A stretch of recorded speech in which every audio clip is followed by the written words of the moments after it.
శ్రీ మౌద్గల్య శ్రీవత్ససగోత్రజాతౌ శ్రీ అప్పలార్య రత్నమార్య తనుభవౌద్వౌ శ్రీమత్సటారిచరణాంబుజంచరీకౌ శ్రీరంగరామానుజ దేశికౌస్తుమ శ్రీవిష్ణుచిత్తకులనందన కల్పవల్లీం శ్రీరంగరాజ హరిచందన యోగదృశ్యాం సాక్షాత్ క్షమాం కరుణయా కమలామివాన్యాం గోదాం అనన్యశరణ శరణం ప్రపద్యే.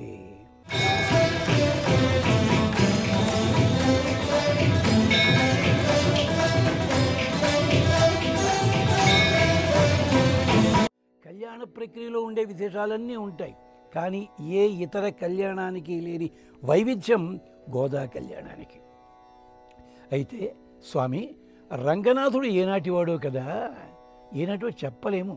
ఒక సంస్కృత కవి చమత్కరించాడు. అంత ముసలాయిన్ని వీడు ఎలా చేసుకుందయ్యా అన్నాడు. అదేమిటయ్యా అన్నాడు.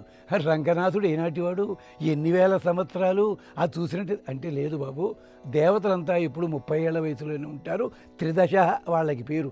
ఆ త్రిదశలకు తండ్రి అయినప్పటికీ ఆయన ఇప్పుడు అలాగే ఉంటాడు, నిత్య యవ్వనుడు ఆయన. అలాంటి స్వామిని సేవించుకున్న గోదామ్మవారు ఎప్పుడు ఆవిర్భవించారో ఒక్కసారి జ్ఞాపకం చేసుకుంటే, గోదామ్మవారి కళ్యాణం దర్శించిన, సేవించిన, లేదా గోదామ్మవారి కళ్యాణం జరిపించుకున్న, అక్కడ ఉన్నప్పటికీ లేదు మనస్సులో తలుచుకున్న ఎన్ని ప్రయోజనాలు కలుగుతాయో మనకు అర్థమవుతుంది. కలియుగ ప్రారంభమైన తరువాత 98 సంవత్సరాల తర్వాత నలనామ సంవత్సరంలో వచ్చారు ఆవిడ. 98 గమనించండి.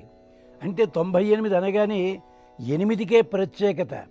ఎంచేతంటే 9కున్న గొప్పతనం అది. ఆ అంకె పక్కన ఏ అంకుంటే దానికి గౌరవాన్ని అట్టే పెడుతుంది. 9 భగవంతుని స్వరూపమే. ఇక్కడ 8 ప్రకృతి. ఆ సమయం లోపల నలవర్షము, నల న అలం చాలదు అనిపించేదిట. అంటే భగవదనుగ్రహాన్ని ఎంత పొందినప్పటికీ నాకొక్కరికి కాదు భగవదనుగ్రహం, అందరికీ ఊరుం నాడుం ఉలగమెల్లాం అంటారు ఆండాళమ్మ వారు. లోకమంతా క్షేమంగా ఉండాలి. అలాంటి సంవత్సరంలో కర్కాటక మాసంలో శుక్లపక్ష చతుర్దశి నాడు, మంగళవారం నాడు పూర్వ ఫల్గుణి నక్షత్రంలో ఆవిర్భవించారని మనకి పెద్దలు అనుగ్రహిస్తుంటారు. పూర్వ ఫల్గుణి నక్షత్రం కూడా ఇలాంటిదే. ఫల్గ్ న అంటే తల్లి పిల్లలకి ఎన్నో చేసి అయ్యో ఏమీ చేయలేదే అనుకుంటుందట. అలాంటి లక్షణమే ఫల్గుణి నక్షత్రానికి అంటారు. కాబట్టి అర్జునుడు కూడా ఫల్గుణ శబ్దం అందుకోసం వచ్చింది. అలాంటి పూర్వ ఫల్గుణి నక్షత్రంలో కర్కాటకం అన్నారు. అంటే జ్యోతిష్ శాస్త్ర రీత్యా కర్కాటక రాశి భగవంతునికి హృదయస్థానము. అంతేకాదు కర్కాటక రాశి మూలాధారమని ఇంకో శాస్త్రం చెప్తుంది. అంటే మూలాధారం నుంచి హృదయ పర్యంతము కూడా ఉండే స్వామి స్వరూపమే కర్కాటక రాశి. అందున కర్కాటక రాశికి స్థానము గురువు యొక్క స్థానం అన్నారు. అంటే గురువు అంటే లోకాలన్నిటికీ కూడా ఆదర్శప్రాయమైన వాడు. ఎవరండా గురువు అంటే, గురువు హరిహి సాక్షాత్ చరరూపి. విష్ణువే కిందకు వచ్చాడు కదా గురువు రూపంలో. అంటే పెరియాళ్ళు వాళ్ళు అనమాట. చూడండి నక్షత్రములకు సాంప్రదాయానికి ఎంత దగ్గర ఉందో. అలాగే చతుర్దశి అన్నది సంకల్ప శక్తికి. లేకపోతే మానవకాంతగా ఉన్న అమ్మ స్వామిని సేవించుకోవచ్చు. స్వామిని భర్తగా తీసుకోగలగడం ఎంతటి దృఢ సంకల్పం ఉండాలి, సంకల్పశక్తి. ఇక మంగళవారం అంటే తెలుసు కదా, కుజుడు అంటారు. ఒక కవి చమత్కరించాడు. అమ్మా లక్ష్మి, నీ వెనకాల తిరిగే ఆ పెద్ద మనిషికి చదువుకున్న వాడికంటే ముందు తోడు కల్పించావేమిటమ్మా అన్నాడు. ఎందుకుట? మంగళవారం ఎప్పుడు వస్తుంది? సోమవారం తర్వాత వస్తుంది. సోముడు అంటే చంద్రుట్ట, ఆయన వెనకాల ఉన్నట్ట. ఈ కుజుడిని పట్టుకుని గురువు కన్నా శుక్రుడి కన్నా ముందు కూర్చోబెట్టంట మనం. ఎంత తమాషాగా చెప్పాడు. అమ్మా లక్ష్మి, నీ తమ్ముడి వెనక ఉన్నవాడికే ఇంత పదవి ఇచ్చావే, నన్ను రక్షించలేవా అంటాడు కవి. అలాంటి కుజవారన్నాడు ఆవిర్భవించింది అమ్మవారు. ఇదంతా చూచినట్టయితే రంగనాథునికి తగిన స్వరూపము అమ్మవారు. అందుకని గోదా కళ్యాణం ప్రత్యేకించ ఇంత విశేషాన్ని సంతరించుకుంది. గోదాని పేరెందుకు పెట్టారండి? అమ్మవారికి ఆండాళ్ అన్నట్ట. నిజానికి అప్పుడు ఆండాళ్ అన్న పేరు లేదు, కోదై అని ఉన్నది. కోదై అంటే పుష్పములే సున్నితమైనది, పుట్టిన ప్రతి చంటిగుడ్డు కూడా ముద్దు ముద్దుగానే ఉంటుంది, కాదని అంటల్లా. కానీ పెరియాళ్ళ వాళ్ళకి, విష్ణు చిత్తుల వారికి ఆ పాపని చూడగానే కోదై అన్నట్ట. అంటే సుకుమారమైన పుష్పగుచ్ఛము, సుకుమారమైన పుష్పము అని చెప్పి. అంటే ఎత్తుకుంటే కాదుట, కొంచెము తదేకంగా చూస్తే కూడా కందిపోయేలాంటి అపరిమితమైన సౌందర్యం కలిగినదట. ఇలా సాధ్యమా ఎక్కడైనా? భగవద్ అవతారాలు ఇలాగే ఉంటాయి. కృష్ణుడు పుట్టాడు. సాధారణంగా పుట్టిన పసిగుడ్డుకి 3 నెలల దాకా ముక్కు మొహం ఏకమైపోయి ఉంటుంది. కానీ కృష్ణుడు పుట్టగానిట అద్భుతం బాలకం, అంబుజేక్షణం, పెద్ద పెద్ద కళ్ళతో ఉన్నట్ట స్వామి. అలా ఉంటుంది. అలాగే అమ్మవారు జన్మించగానే అంత పసిగుడ్డు కూడా ఆహ్లాదకరమైన సన్నివేశాలు ఉంటే కోదై అన్నారు. ఈమెకి తరువాత ఆ పదంలోంచి మనకి తెలుగు వాళ్ళం కకారాన్ని గకారంగా మార్చుకున్నాం, గోదై అన్నారు. ఈ స్వామి పూలమాలను అలంకరించడం పనిగా పెట్టుకున్నారు కదా. అప్పుడు ఆండాళ్ళన్న పేరు ఎందుకు వచ్చిందో అప్పుడు చెప్పుకోవాలి. నాన్నగారు చెప్తున్న విశేషాలన్నీ వింటూ ఉండేది. వింటూ ఉండగా ఒకసారి నాయనగారిని అడిగింది, నాన్నగారు భాగవతంలో ఏదో మీరు చెప్తూ వచ్చారు, కాత్యాయని వ్రతం అన్నారు, ఆ వ్రతానుష్ఠానం ఏమిటి అంటే, ఏం లేదమ్మా, గోపికలంతా స్వామిని కోరుకుని, స్వామి కావాలని కోరుకున్నప్పుడు హేమంతే ప్రథమే మాసి, హేమంత ఋతువులో మొదటైనటువంటి ఈ సమయం లోపల వాళ్ళంతా కూడా చక్కగా స్నానాదులన్నీ చేసి పూజలన్నీ చేసి కాత్యాయని వ్రతం చేశారు. అంటే నాన్నగారు వ్రతం చేసేదో విష్ణువునే వ్రతం చేయొచ్చు కదా, మధ్యలో కాత్యాయని దేనికి అని అడిగింది అమ్మవారు. అడిగితే స్వామి చెప్పాడు, లేదమ్మా, భగవంతునికి భక్తునికి అనుసంధానంగా ఒక ఘటకులు ఉండాలి మనకి, అంటే ఇద్దరిని కలిపేవాళ్ళు కావాలి, అందుకని కాత్యాయని అమ్మవారు. ఎవరి కాత్యాయని? మళ్ళీ ప్రశ్న. ఒక ఋషి ఉండేవారు వెనకటి రోజుల్లో, ఆయన పేరేమిటో అందరూ మర్చిపోయారు. చివరికి ఆయన పేరు ఏం పెట్టారు? కత్యయన మహర్షి అని పేరు పెట్టారట. ఎందుకంటే ఆయన ఎవరి దగ్గరికి వెళ్ళినా కతి అయనం, కతి అయనం అని అడిగేవారట. ఏది మార్గం, ఏది మార్గం అంటే మార్గం తెలియక కాదు, మోక్షానికి ఏది మార్గముని. చివరికి ఆ ఊళ్ళో వాళ్ళంతా కలిసి ఆయనకి పేరు కత్యయన మహర్షి అని పేరు పెట్టారట. ఆయన మాటే పేరైపోయింది. అప్పుడు అమ్మవారు ఆయనకి కుమార్తెగా జన్మించింది, కాత్యాయని అయ్యింది. అంటే నాన్న, మార్గము జీవము సుఖదాయము అన్నీ నేనే బాబు అని చెప్పడానికి అదిగో ఆ కాత్యాయని అమ్మవారిని ప్రార్థన చేస్తే మనకి మార్గము తెలుస్తుంది, గమ్యము చేరగలం, ఫలితాన్ని పొందగలం. అలా అయితే ఎలా చేస్తారు? ఏం లేదమ్మా, ఉదయాన్నే నిద్ర లేవాలి, పెందలకడనే స్నానం చేయాలి, తెల్లవారుదామని చక్కగా స్వామిని ఆరాధన చేసుకోవాలి, చేతనైనట్టుగా చక్కగా నలుగురికి ఏదో పంచిపెట్టాలి అంటూ కొన్ని సూత్రాలు చెప్పారు. చెప్పిందాకా ఉండి అమ్మాయికి సందేహం, తెల్లవారుదామని ఎందుకు స్నానం అండి అంటే, అమ్మా ఇది మార్గశిర మాసము, మార్గశిర మాసంలో రాత్రిపూట ఎక్కువ, పగటిపూట తక్కువ ఉంటుంది. తెల్లవారుదామని స్నానం చేయడం అన్నప్పుడు తెల్లవారుదామని ప్రవహించే నీటి లోపల సౌరశక్తి, అగ్నిశక్తి, వరుణశక్తి 3 కలిసి ఉంటాయి. ఇది యజుర్వేదంలో చెప్పారమ్మా. రాత్రిపూట నీళ్లల్లో మనకి సూర్యభగవానుడు ఉంటాడు, అందుకని రాత్రిపూట తెల్లగా కనిపిస్తాయి. పగటిపూట అగ్ని ప్రవేశిస్తాడు, అదే నీళ్లు ఎర్రగా కనిపిస్తాయి. తెల్లవారుదాని 3 ఉంటారమ్మా. ఇది నియమము. అస్నాతో నాచరేత్కర్మ జప హోమాది కించన అలా అని చెప్తే, ఓహో గోపికలంతా అలా చేశారా, అయితే నేను చేస్తాను. ఇప్పుడు ఈవిడికి సమస్య, అది ఎప్పుడో ద్వాపరయుగంలో జరిగింది. కృష్ణుడు అక్కడ ఉన్నాడు, ఉండగా గోపికలంతా చేశారు. నేను కూడా ఆ వ్రతం చేద్దామంటే సరే, నేను ఒక గోపికగా భావించుకుంటా, నా స్నేహితురాళ్ళు తోటి వాళ్ళు అనుకుంటాను. మరి కృష్ణుడు ఎక్కడున్నాడు, ఏ రూపంలో ఉన్నాడు అనగానే మళ్ళీ విష్ణు చిత్తుల వారు వరుసగా మళ్ళీ మొదలుపెట్టారు. అమ్మా, విష్ణువు మనకు ఒక 108 క్షేత్రములలో ఉన్నాడమ్మా. ఒక్కొక్క చోట, ఒక చోట నిలబడి, ఒక చోట కూర్చుని, ఒక చోట చక్రప్రయోగం చేస్తున్నట్టుగా, ఒక చోట దక్షిణముఖంగా ఉన్నట్టుగా, ఒక పక్క వటపత్రశాయిగా ఉన్నట్టుగా, ఇలా రకరకాల రూపాలు. ఆ 108ని కూడా తిరుపతులు అంటారు. అంటే తిరుపద్ అంటే భగవంతుడు అడుగుపెట్టిన స్థానము అంటూ 108 పుణ్యక్షేత్రముల వైభవాన్నంతా చెప్తే ఆవిడ విని విని మన ఊళ్ళో కూడా ఒక క్షేత్రం ఉంది కదా నాన్నగారు. ఏమిటది? శ్రీవిల్లిపుత్తూరు వీళ్ళున్న ఊరు. శ్రీవిల్లిపుత్తూరులో వటపత్రశాయిగా ఉన్నాడు. అంటే చిన్న మర్రాకు మీద పడుకున్నట్ట. దీనికో సరదాగా చెప్పుకోవాలొక మాట. ఎందుకు అలా ఉండాల్సి వచ్చిందో తెలుసా? మార్కండేయుడు అడిగిన కోరిక నెరవేర్చడం కోసం. మార్కండేయుడు ప్రత్యక్షం చేసుకుని స్వామి ప్రళయకాలంలో నువ్వు ఎలా ఉంటావో చూడాలనుంది.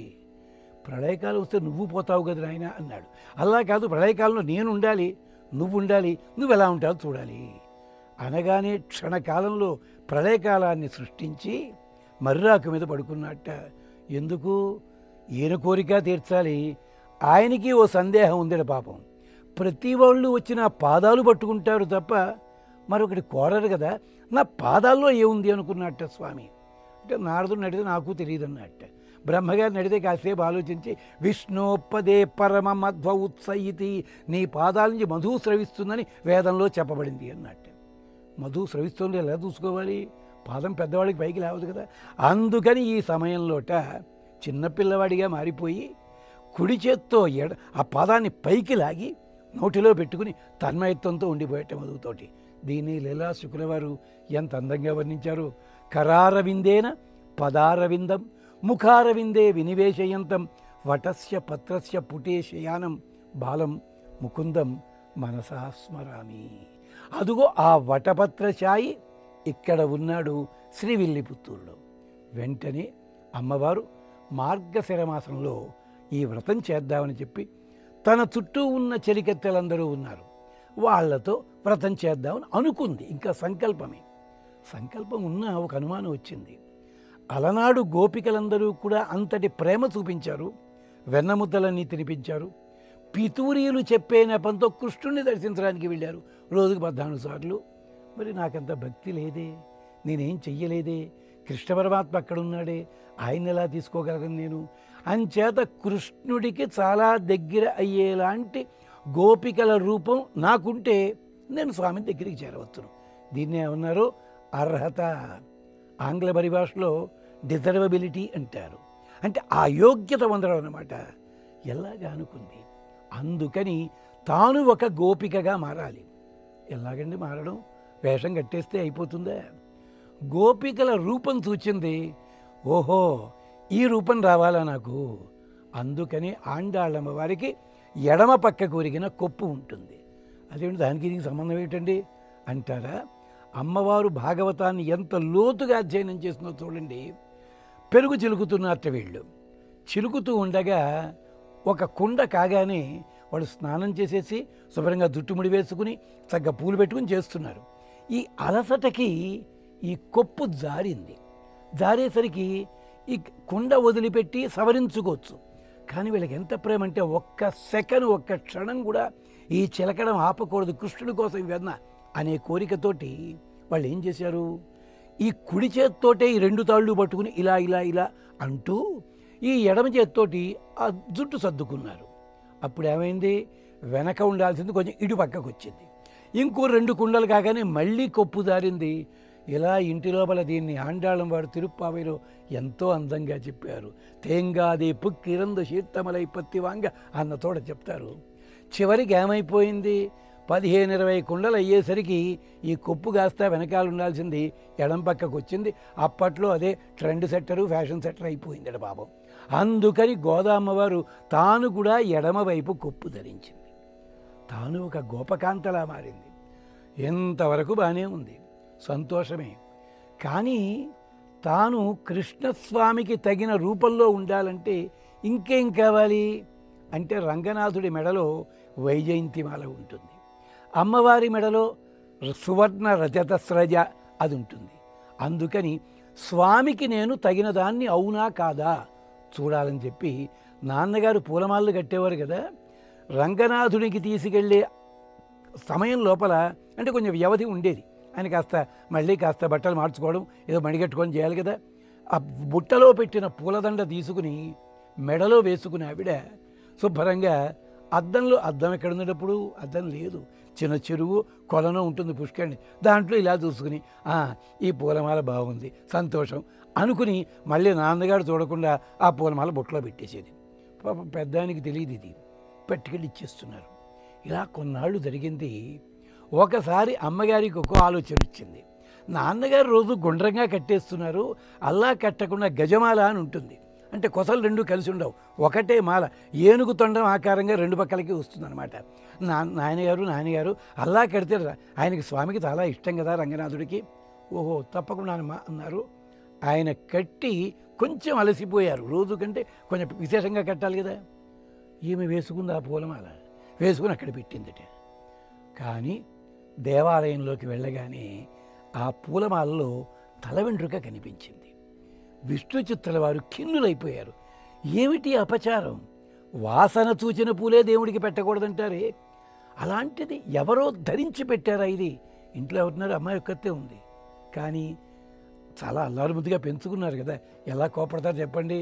అందుకని సరే ఇవాళకి పూలమాల కైంకర్యం లేదు అని పక్కన పడేసి మర్నాడు కొంచెం రహస్యంగా గమనించారు. అమ్మాయి మళ్ళీ అలవాటు కొద్దీ పూలమాల వేసుకుంది, చూసుకుంది. దుఃఖపడ్డారు, కూతుర్ని కోప్పడలేరు.